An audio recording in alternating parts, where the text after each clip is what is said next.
The first one is the most difficult one I could find. This is directed on the card to Gerald Hawkins.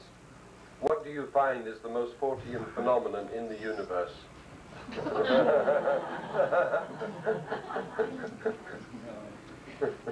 Yeah, well, the universe is such a mysterious place anyway. I constantly ask this question, what is our place and do we have a place? And of course, the answer is always very evasive. This is directed to John Keel. Listen carefully, John. If a balloon crashed at Roswell, New Mexico, why did Jesse Marcel identify the material as being of an unknown origin? You would think with Marcel's military background, he would be able to identify a balloon used by a military force. Also, why did he have it printed in an Army newspaper that, quote, we had captured an alien spacecraft, close quotes? Do you want to make a brief comment on that, John? Marcel, first of all, he just didn't handle anything right at Roswell. There are whole procedures that you have to follow with a crashed aircraft. To find out about that, you can get a manual from the FAA. Tells you how to deal with a crashed aircraft. Marcel apparently had never read that. He probably never heard of a Fugo balloon either. He was an RA, he was still in the Army in 1947 when everybody else got out as soon as the war was over. So that has to tell you something about him there. As I say, it would take a 3-hour explanation. Thank you, John, for compressing a 3-hour explanation into about 3 minutes. The next question I have here is for our crop circle experts, Andy and John. And there are really 3 parts to this question. The first one is, do any circles come back to the same fields year after year? Not the same area, the same fields. The next part of it, if so, are they in approximately the same place? Do they change in size or shape? And the third question is really a separate one, which is one I think we're all interested in, which is, are ley lines involved in crop circles in any way? Would you care to take that on, John? Well, the answer to the first part is, yes, crop circles do sometimes come back to the same field, not regularly, but there's an example near Winchester of a field which belongs to a landowner who's very suspicious of the whole thing. He hates crop circles. He gets his men to watch out at night. He surrounds his field by wire, and always a crop circle appears in his field. It drives him mad. That's a phenomenon noted. But no, they don't appear in exactly the same place. And yes, the shapes are different. There's no example of the same crop circle appearing in the same place in the same form year after year. And as to ley lines, well, I has to first of all say what one way he thinks ley lines are. John has just about answered this next question, which says, what are the reactions of farmers when crop circles happen on their land? Are any of them organizing to help research this? Farmers, like everybody else, their attitudes vary. Some don't like them, some are suspicious, some welcome them, and some charge £1 to go in and see them. Here's a question for Byron, which says, what type of healing do shamans perform? Is it physical healing? They can. Been known to perform a whole wide range of healings. I would think that for the most part, though, it would be of a spiritual nature, of what we might associate with what a psychiatrist or a psychologist would do for us. That great Fortean, Charles Berlitz, and the Philadelphia story. Has there been any research on this subject? It says the story here, it means experiment. But we know what it means. Well, this also calls for a 3-hour answer. That's no way out of it, John. Give us your concise 3-minute summary. During the 1940s, the early 1940s, when the Manhattan Project first began, they needed a place with a lot of power and a lot of water. And the Manhattan Project picked the Philadelphia Naval Yard. For a brief period of time, they had equipment on a boat on the Philadelphia Naval Yard. And the people who lived in the area and worked in the area saw these professorial types coming to this boat. and the area was blocked off. It was, you know, they put a fence around it. And people saw Albert Einstein and other people going to this boat, and they thought, wow, there's something really going on there. There was. They were beginning to work on the atom bomb. And there was one man, a seaman, who was very young at the time, and also very emotionally disturbed, named Carl Allen. And he happened to be in Philadelphia, in the Philadelphia Naval Yard at that time, working on another boat. And he started the whole rumor about what was happening there. Had nothing to do with invisible ships or anything else. It had to do with the atom bomb. And this is all in the books on the atom bomb, if you bother to read them. But Charles Berlitz didn't read those books. In fact, I told him about them. And instead, Carl Allen later corresponded with Ivan T. Sanderson. And Sanderson became very enthralled with Carl Allen's story and mentioned it in one of his books. And then Charles Berlitz later, after Ivan died, Charles Berlitz began to steal everything from Ivan's files. This is the only word for it. In fact, a couple of his books were based on Ivan's files. And he spent a lot of time in Ivan's farm going through those files. And that's how the whole Philadelphia experiment story started. The other part of it was that a year or two earlier, Dunninger, the famous magician of that period, had announced to the press that he knew a way of making a ship invisible. And it was in the New York Times and so on. Everybody read this clipping, and Carl Allen read it too, and thought that they were making invisible ships in the Philadelphia Naval Yard. Thank you, John. Next question I have here is for JohnMichell. Could you please comment on the recent findings of John Anthony West and Dr. Schock in revising the age of the Sphinx to a much earlier time? Well, John Anthony West is motivates all his time, I think, now. His great thing is the age of the Sphinx. The Sphinx is thousands of years earlier than the pyramids, and he points to erosion and so on. And he's engaged the interest of certain geologists. But of course, as Fort said, for every expert, there's an equal and opposite expert. So I don't think, I mean, maybe John Anthony West will make his point.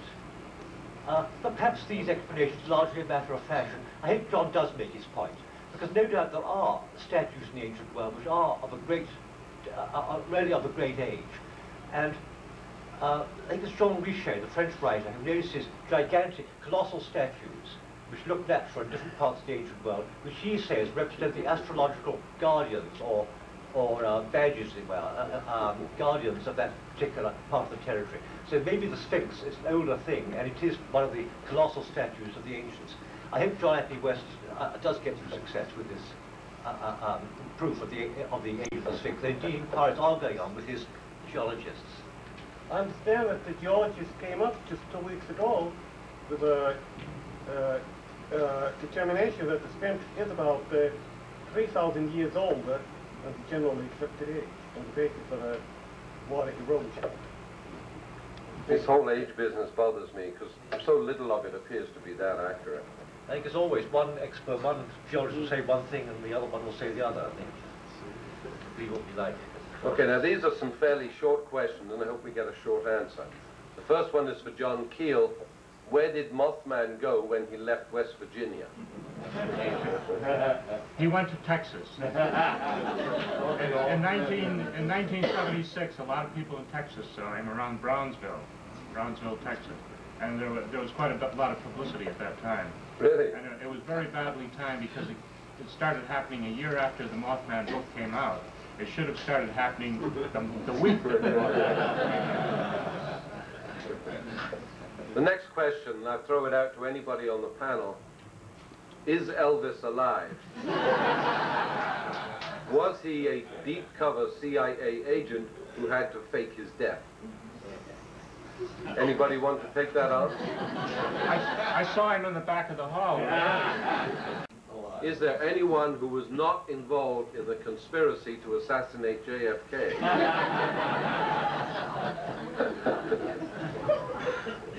Were the Salem witches guilty? Yes. We had an article on that in the Info Journal recently. They were not. How widespread internationally is the crop circle phenomenon? That's So very limited to England. About 95 to 96% of all the systems are occurring in England. That's still true, is it? Yeah. That really makes it strange for me. You know, this should happen in other countries with typical similar topography and monuments. I mean, why isn't it all throughout France and Scandinavia, Egypt? Maybe that's what it is. But I interviewed a lead combine harvester. Of course, as you know, they start in the south and work their way right through as the corn and wheat ripen.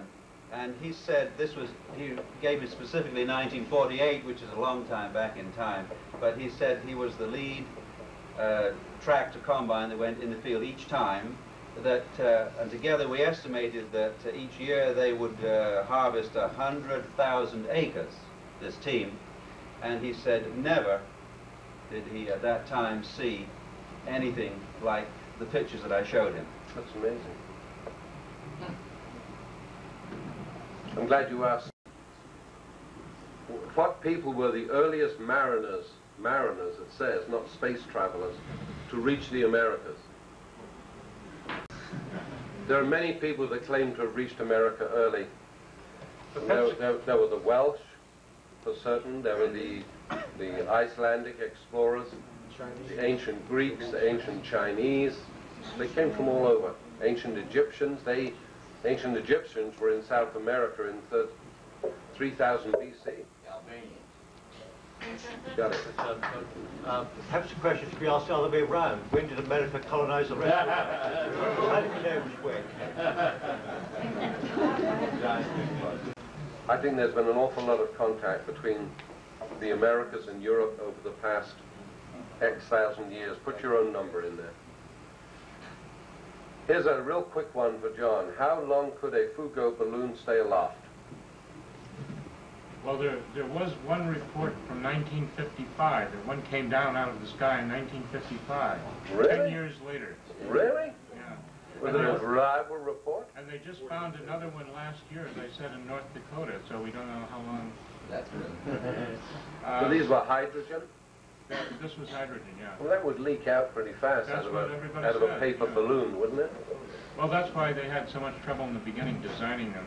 The paper was 4 layers thick, Yeah. and they developed a special glue. You know, a balloon is made with panels, Yeah. a series of panels glued together. And the early balloons, the panels kept ripping apart, and they finally developed one that was damn near indestructible. And they made 9,000 of them. So, So these were mainly made by school Yeah. children as school projects, School weren't they? children, yes, there was They a- paint them and everything and tie the they- bombs on and set them off, right? the school children really didn't know what they were making. They were just having fun doing it. They were decorating them with flowers and pictures of Mount Fuji and so on. They didn't know they were carrying bombs to the United States. Here's a good one. Can entities in other dimensions end your life abruptly? Is this wishful thinking on someone's part here or what? John? Does anybody have any knowledge of this? I suppose if you went through the literature, you'd find people claiming that it killed somebody, yeah. Ask Mr. Keel to elaborate on his ideas about time as a singularity, i.e. that all time may coexist. I wrote a book called The Eighth Tower that goes into that quite a bit. Yes. And there's no way to summarize it in a few words. Buy the book. Read it. Well, the That's book- a the cop book out. is Buy in the print, book. so buy it from a rare book dealer for a lot of money.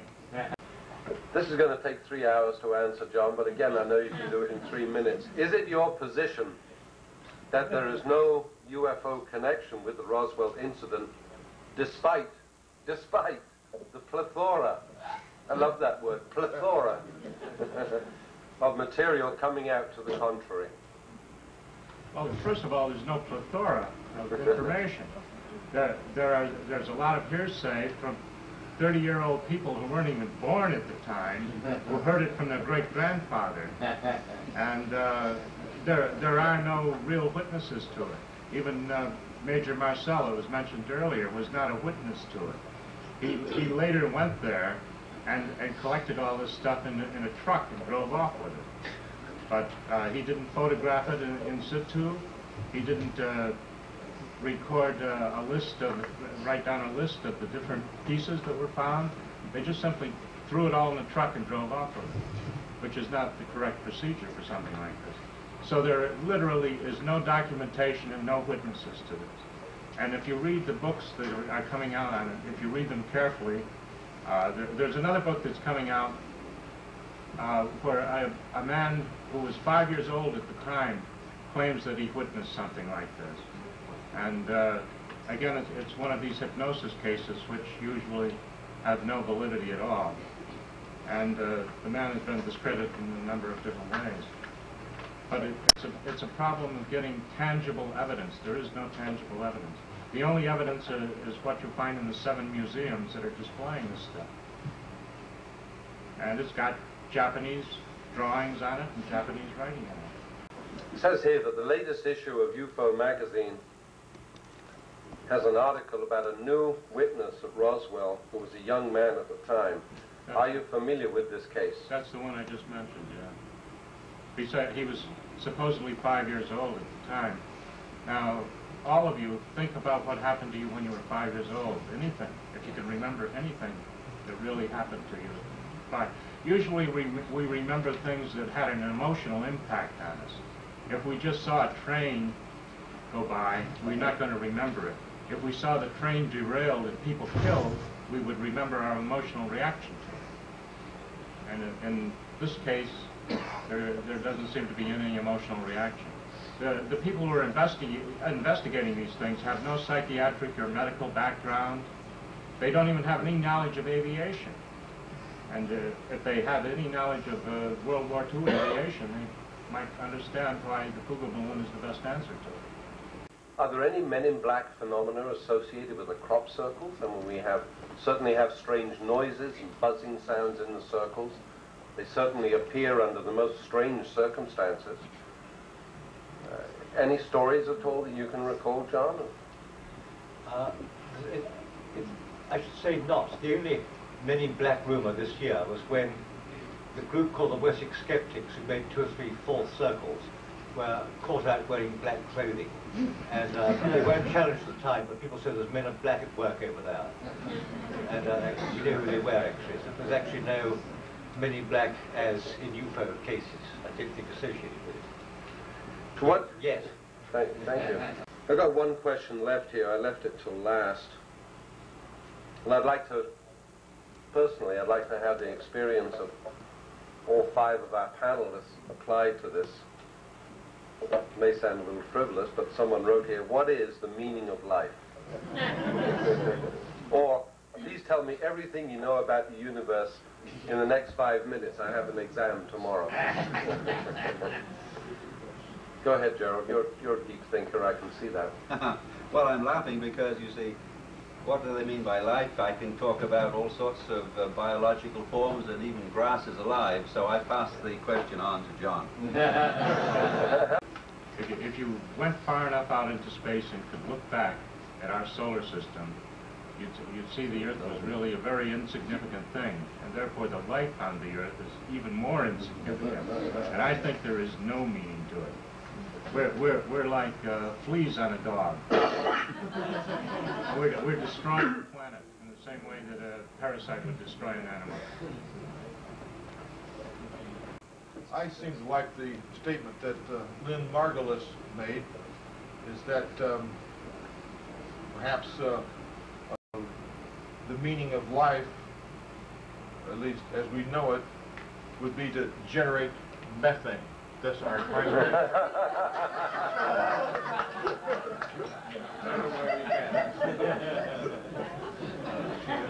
That being how the dinosaurs died out, right? They were huge methane factories.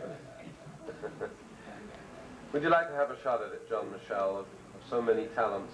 I think it's a remarkable thing about this world we observe that it's so beautifully balanced that it's worth investigating, and it attracts us to investigation, rewards our investigations, but we'll never crack it, the greatest brain. So there's a beautiful balance between being worth investigating and always being a problem.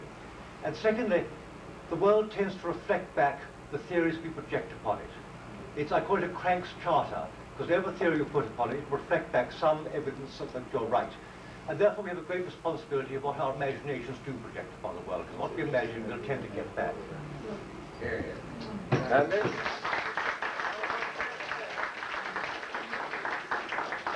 I'd like to add to what JohnMichell was please saying. do. That I think is Ptolemy having been right after all.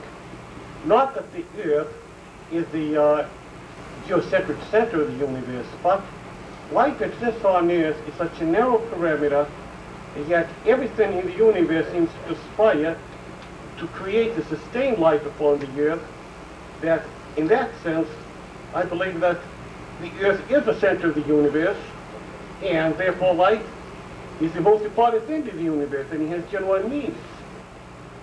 And there's no way I can disagree with that. I'd like a round of applause for the members of our panel.